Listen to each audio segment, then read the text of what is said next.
गोकुळवर शेतकऱ्यांनी केला हल्लाबोल। गोकुळ दूध संघानं संस्थांना दूध फरकाची रक्कम दिली, मात्र त्यातून 40 ते 45% रक्कम कपात करून संघाच्या डिबेंचर्स ठेव खात्यात वर्ग केली असून ही कपात अन्यायी असल्याचं मत शेतकऱ्यांकडून व्यक्त केलं जात आहे। याच पार्श्वभूमीवर कोल्हापुरातील ताराबाई पार्क येथील गोकुळच्या कार्यालयावर शेतकऱ्यांनी जनावरांसह आक्रमक मोर्चा काढला। यावेळी आक्रमक शेतकऱ्यांनी पोलीस प्रशासनाला न जुमानता गोकुळ कार्यालयाचं गेट ढकलून कार्यालयात प्रवेश केला। फरकातून रक्कम कपात करून केवळ 60% रक्कम अदा केली आहे। यापूर्वी संघाकडून केवळ 5% डिबेंचर्स कपात केली जात होती। यावर्षी जादाची कपात करून उत्पादकांची फसवणूक करून अन्याय केला असल्याचा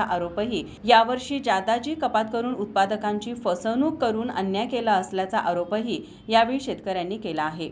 माझा महाराष्ट्र न्यूज कोल्हापूर। नोकरी असो वा लग्न, चष्म्याची अडचण आता होऊ देऊ नका। नंदादीप नेत्रालयात या आणि तुमच्या चष्म्यापासून मिळवा कायमची मुक्ती, कारण आता चष्मा घालवण्याची लासिक शस्त्रक्रिया फक्त 32,999 रुपयात, शिवाय 5,000 रुपयांपर्यंतचे लासिक स्क्रीनिंग अगदी मोफत। ऑफर मर्यादित कालावधीसाठी। तर वाट कसली बघताय, आजच कॉल करा 92 2000 1000। नंदादीप नेत्रालय, न्यू शाहूपुरी कोल्हापूर। दृष्टी म्हणजे नंदादीप।